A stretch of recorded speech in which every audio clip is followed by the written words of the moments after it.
और अब बात राजनीति के लैपटॉप की। यूपी चुनाव में सभी सियासी दलों की नजर युवा वोटर्स पर है।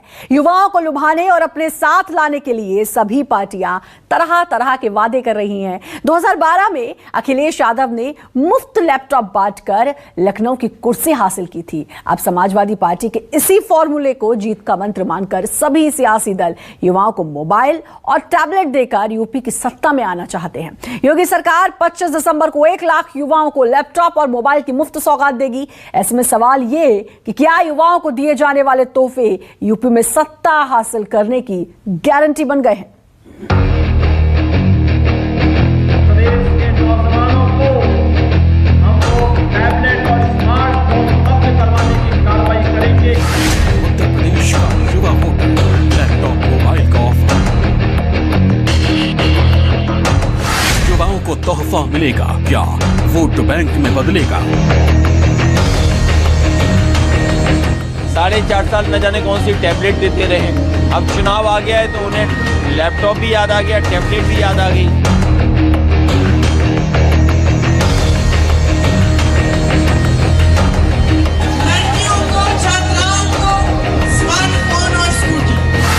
अखिलेश का लैपटॉप फॉर्मूला बीजेपी के लिए कितना फिट? यूपी के चुनावी शोर में हर तरफ मुफ्त के तोहफे जोर पकड़ रहे हैं। सभी सियासी पार्टियां युवा वोटर्स को ध्यान में रखकर मुफ्त के लैपटॉप, मोबाइल, टैबलेट और स्कूटी तक देने के वादे कर रही हैं। अब सवाल यह है कि क्या चुनाव बाद जब नतीजे आएंगे तो क्या जीतने वाली पार्टी अपना वादा निभाएगी और क्या चुनाव बाद यूपी के युवा तोहफों से माला माल हो जाएंगे? इस सवाल का जवाब तो चुनाव के बाद ही मिलेगा, लेकिन योगी सरकार युवाओं को लुभाने के लिए मोबाइल और टैबलेट बांटने की शुरुआत चुनाव से पहले ही कर रही है। सीएम योगी 25 दिसंबर को प्रदेश के 1 लाख युवाओं को मोबाइल और टैबलेट देंगे। इसकी जानकारी उत्तर प्रदेश के सीएम कार्यालय के आधिकारिक ट्विटर हैंडल से दी गई। इसे लेकर राजधानी लखनऊ के अटल बिहारी काना स्टेडियम में एक बड़ा कार्यक्रम आयोजित किया जाएगा। समाजवादी पार्टी बार बार ये आरोप लगाती रही है कि योगी सरकार समाजवादी पार्टी की योजनाओं की ही कॉपी कर रही है।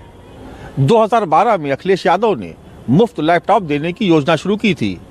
अब योगी सरकार अपने कार्यकाल के 5वें साल में 1 करोड़ छात्रों को मुफ्त लैपटॉप देने जा रही है, और वो भी उसी इकना स्टेडियम में जिसकी नींव भी अखिलेश यादव की सरकार में रखी गई थी, और स्टेडियम भी अखिलेश यादव की सरकार में ही बनकर तैयार हुआ था। सीएम योगी ने राज्य के 1 करोड़ युवाओं को मोबाइल और टैबलेट देने की घोषणा की है। अब इसी के पहले चरण में 25 दिसंबर को 60,000 मोबाइल और 40,000 टैबलेट युवाओं को दिए जाएंगे।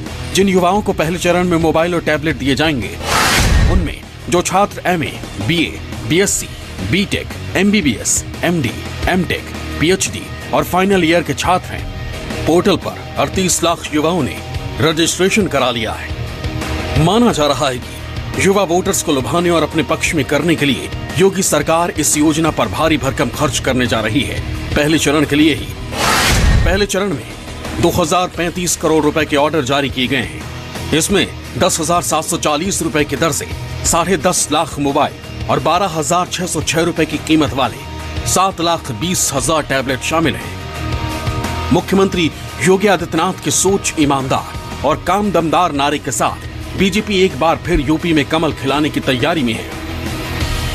स्कूल और कॉलेजेस में पढ़ रहे अपने छात्र छात्राओं की समस्या को देखा और इसलिए सरकार ने तय किया है कि प्रदेश के नौजवानों को हम लोग टैबलेट और स्मार्टफोन उपलब्ध करवाने की कार्रवाई करेंगे कि अगर जिन नौजवानों के पास ऑनलाइन पढ़ाई करने के लिए अपना स्मार्टफोन या फिर टैबलेट नहीं, हम लोग बहुत शीघ्र टैबलेट और स्मार्टफोन के साथ प्रदेश के अंदर नौजवानों को सुविधा उपलब्ध करवाने की कार्रवाई को आगे बढ़ाने जा रहे हैं। भारतीय जनता पार्टी ने अपने संकल्प पत्र में लिखा था कि वो सभी बच्चों को लैपटॉप देंगे, टैबलेट देंगे, वाईफाई देंगे और डेटा फ्री देंगे। तो आज उन्हें याद दिलाने के लिए कि 4.5 साल हो गए हैं, चुनाव में हम जाने वाले हैं, भारतीय जनता पार्टी का लैपटॉप कहाँ है उनका टैबलेट, कहाँ है वाईफाई, भारतीय जनता पार्टी ने कहाँ डेटा फ्री दिया है। इस सारी कवायद के पीछे चुनाव में युवा वोटर्स की निर्णायक भूमिका को माना जा रहा है, जो यूपी की सत्ता में किसी पार्टी की एंट्री करा सकती है। तो सत्ता से बाहर करने का भी दमखम रखती है। आंकड़ों पर गौर करें तो जनवरी 2021 पंचायत चुनाव में यूपी में कुल 12 करोड़ 28 लाख वोटर्स थे। इनमें 18 से 21 साल के वोटर्स की कुल संख्या 69,13,000 है। युवा वोटर्स में 37.53 लाख पुरुष जबकि 31.60 लाख महिला वोटर हैं। 22 से 35 उम्र के बीच वोटर्स की संख्या करीब 4 करोड़ 88 लाख है।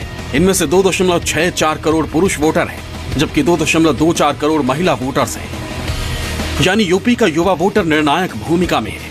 हालांकि राजनीतिक पार्टियां फर्स्ट टाइम वोटर्स पर भी नजर बनाए हुए हैं क्योंकि 18 से 21 के बीच के तकरीबन 70 लाख वोटर ऐसे हैं जो इस बार के चुनाव में बड़ी भूमिका निभा सकते हैं।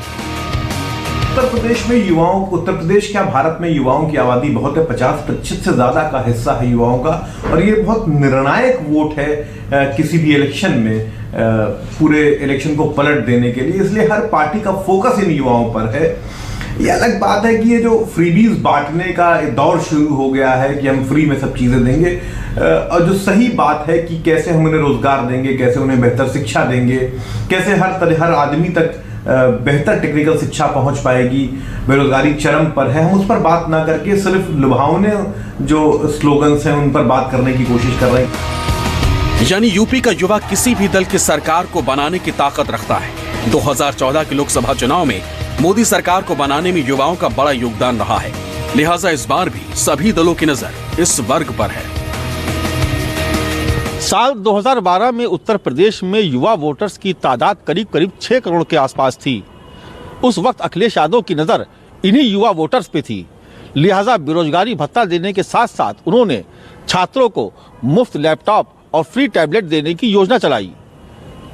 अपने घोषणा पत्र में उन्होंने इसको बाकायदा शामिल किया, जिसके बाद युवा वोटर्स का रुझान अखिलेश यादव की तरफ बढ़ा और अखिलेश यादव की उत्तर प्रदेश में साल 2012 में पहली बार पूर्ण बहुमत की सरकार बनी। क्या था एसपी का लैपटॉप प्लान? साल 2012 के विधानसभा चुनाव में समाजवादी सरकार ने 12वीं पास करने वाले छात्रों को फ्री लैपटॉप देने की घोषणा की थी। इसके बाद पार्टी ने इस चुनाव में जीत हासिल की और बाद में यह माना गया कि लैपटॉप की घोषणा करना समाजवादी पार्टी के लिए चुनाव में जीत का अहम फैक्टर साबित हुआ। नकल में अकल की भी जरूरत होती है। बीजेपी की हालत का अंदाजा इस बात से भी लगाया जा सकता है कि वो सपा की नकल करने में भी वो 5 साल पीछे है। पूरे 5 साल बीत गए, युवाओं को कुछ नहीं मिला। अब चलते चलते स्कूटी और लैपटॉप के झांसे में उत्तर प्रदेश का युवा आने वाला नहीं है।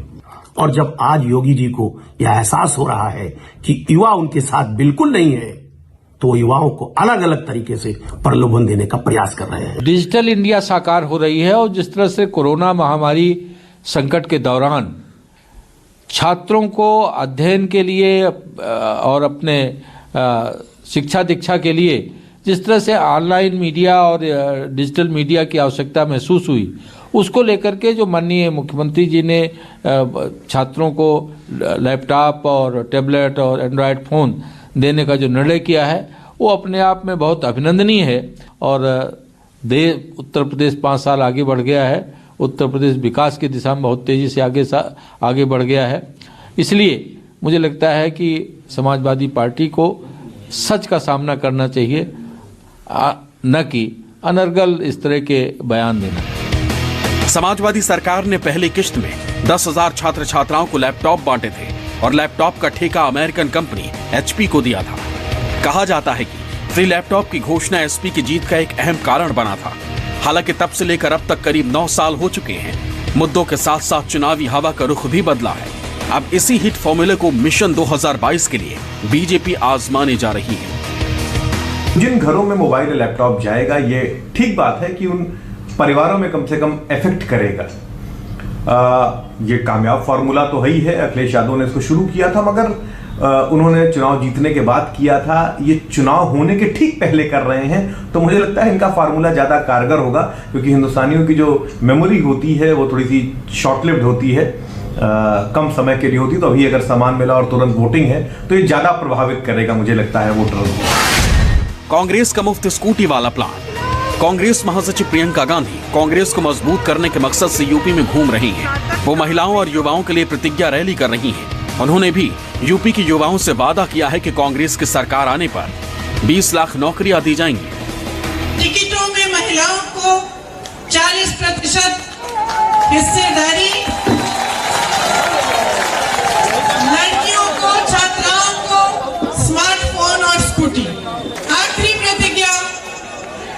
20 लाख को सरकारी रोजगार। ये आज उत्तर प्रदेश में एक योग्य सरकार चाहिए, योगी सरकार नहीं चाहिए। उत्तर प्रदेश को योग्य सरकार चाहिए जो आज के समय को समझता हो, इंटरनेट को समझता हो, सोशल मीडिया को समझता हो। आज जो तमाम प्लेटफॉर्म है जहाँ पे बिजनेस हो रही है, जहाँ पे एक दूसरे से चीजों का कारोबार चल रहा है, वो चीज समझता हो, ऐसा मुख्यमंत्री चाहिए।